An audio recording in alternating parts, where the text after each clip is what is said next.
Jyotish analysis and prediction.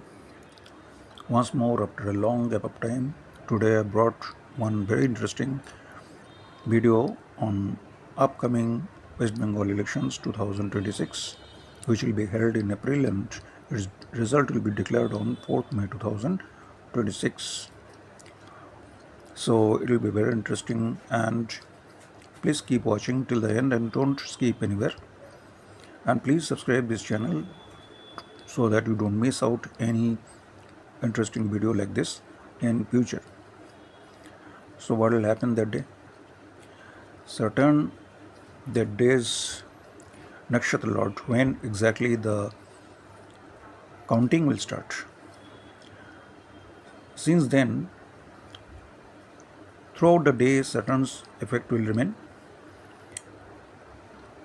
So Saturn will rule the day. Saturn means the common people. Saturn is a very vital planet for this type of events like elections, because Saturn is natural zodiac's 10th house lord and 11th house lord, and that is actually Karam Phaldata, which delivers the result of your work, your deeds, your performance, your past work, everything. It's a judge. It judges your work, your past work, and accordingly it rewards. कर्म फलदाता है ये, और certain मतलब आम आदमी, working class people. So that day, Saturn will rule the day. Though, when election counting will go on in full swing, उस समय चंद्रमा मरकरी का नक्षत्र में भी रहेंगे. जब शुरू होगा उसके 2-3 घंटा के बाद वो नक्षत्र बदलेंगे, चंद्रमा नक्षत्र बदलेंगे, वृश्चिक राशि में ही रहेंगे. उस हिसाब से अगर देखें तो ज्येष्ठा नक्षत्र ज़्यादा अच्छा नक्षत्र नहीं है. सो उस समय थोड़ा वायलेंस भी हो सकता है, और वृश्चिक राशि बहुत अनप्रेडिक्टेबल होता है.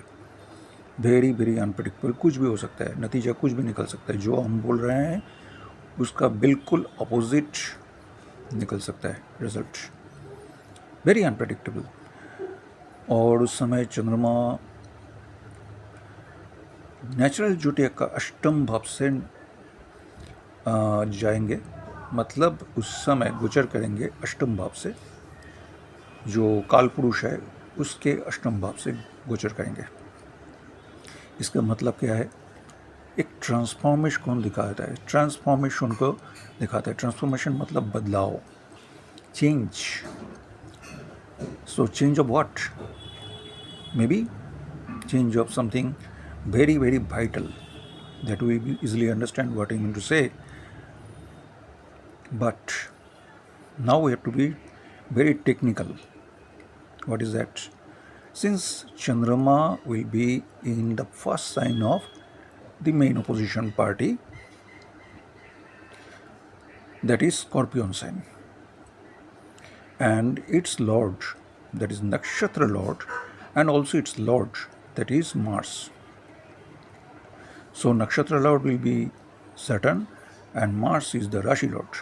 Both will be in the 5th house from the moon sign of the opposition party, Scorpion sign. And 5th house is the 8th house of 10th house. 10th house is what? The house of government, administration. मतलब government को जो house represent करता है, दसम घर, उसके हिसाब से ये अष्टम भाव में रहेंगे. उस समय ये मंगल और ये शनि. इससे क्या हो रहा है? थोड़ा बाधा आएंगे, मतलब इलेक्शन का रिजल्ट थोड़ा फेवर में नहीं रहेंगे. It may go against them, against the ruling party, sorry, against the opposition party. लेकिन इसका मतलब ये नहीं होता है कि वो हार जाएंगे. ऑब्स्ट्रक्शन जरूर रहेंगे, ऑब्स्टेकल्स जरूर रहेंगे, लेकिन उसी दिन चंद्रमा इस पार्टी का अति मित्र नक्षत्र से गुजरेंगे, ये काफ़ी अच्छा है। और ऐसे भी चंद्रमा जब पंचम भाव से गुजरता है, मतलब जब राशि से गुजरता है, वो काफ़ी अच्छा भी माना जाता है। और उसका नक्षत्र लॉर्ड भी रहेंगे पंचम घर में, अभी काफ़ी अच्छा है। लेकिन कंपटीशन और सक्सेस के हिसाब से थोड़ा कमज़ोर हो जाता है। और मंगल रहेंगे जल राशि में, और डिग्री के हिसाब से वो थोड़ा ज़्यादा आगे निकल जाएंगे, 24 डिग्री में रहेंगे। और 24 डिग्री वाला मंगल थोड़ा वीक हो जाता है, लेकिन शनि ज़्यादा स्ट्रांग हो जाता है। Saturn will be much strong at that time because Saturn will be in 15 degree. 15 degree is very very strong position. Shani है एक cold planet, airy planet, and Mars is a solid planet, earthy planet, and also hot and fiery nature. So they are they are inimical to each other. एक दूसरे का शत्रु है। सो इस हिसाब से देखें तो बहुत ही स्ट्रॉन्ग कंटेस्ट होने वाला है। Saturn is Rashi Lord of the opposition ruling party, that is TMC, that is Makar Rashi, that is Capricorn. And that time Moon will be in the 11th house from their moon sign, that is from Capricorn. Moon will be in the 11th house that day, the house of success, and Saturn will be in the 3rd house. तो राशि के हिसाब से अगर देखें, राशि का हिसाब से देखना ज़्यादा जरूरी हो जाता है, क्योंकि राशि का प्रभाव ज़्यादा रहता है इस दैनिक राशिफल के लिए। और दैनिक घटना विश्लेषण करने के लिए राशि का प्रभाव लगन से ज़्यादा होता है।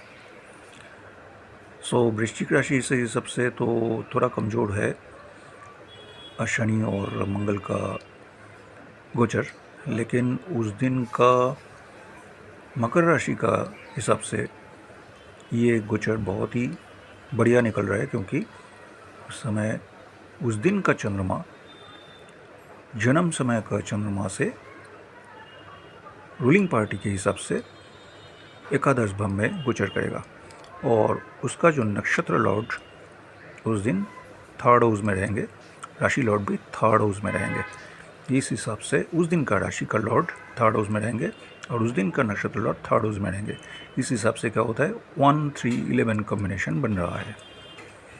ये काफ़ी स्ट्रॉन्ग कॉम्बिनेशन है। इस हिसाब से भी रूलिंग पार्टी थोड़ा आगे निकल जाएंगे। और ऐसे भी मैंने बोला है, सैटर्न का डिग्री बहुत ही स्ट्रॉन्ग हो जाता है, इसलिए जैसे ही उसका राशि लॉर्ड ज़्यादा स्ट्रॉन्ग हो जाता है, उसका जीतने का संभावना थोड़ा बढ़ जाता है। लेकिन इसमें भी एक खतरा भी है रूलिंग पार्टी के लिए। क्या है, क्योंकि उस दिन चंद्रमा रहेंगे प्रत्यारी नक्षत्र में, शनि के नक्षत्र में। जब काउंटिंग शुरू होगा, बाद में ये चंद्रमा बुध का नक्षत्र में चले जाएंगे।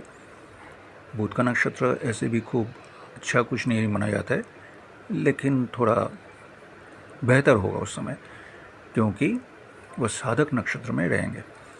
सो शुरुआत में हो सकता है रिजल्ट्स थोड़ा अगेंस्ट में चले जाएंगे रूलिंग पार्टी के लिए, लेकिन बाद में धीरे धीरे वो पकड़ लेंगे और धीरे धीरे वो कंपटीशन में आ जाएंगे। और ultimately may be very close fight, very strong fight between the two parties, and may be because of Saturn's favor or because of some other combinations, they will get little greater advantage than the opposition party. But still I would say the ultimate results may be very very suspicious, very unpredictable, कुछ भी हो सकता है। सो इतना आगे से बोल देना कि ये जीतने वाला है, वो जीतने, एक जनरल ट्रेंड मैंने बोला है, the ruling party will be little ahead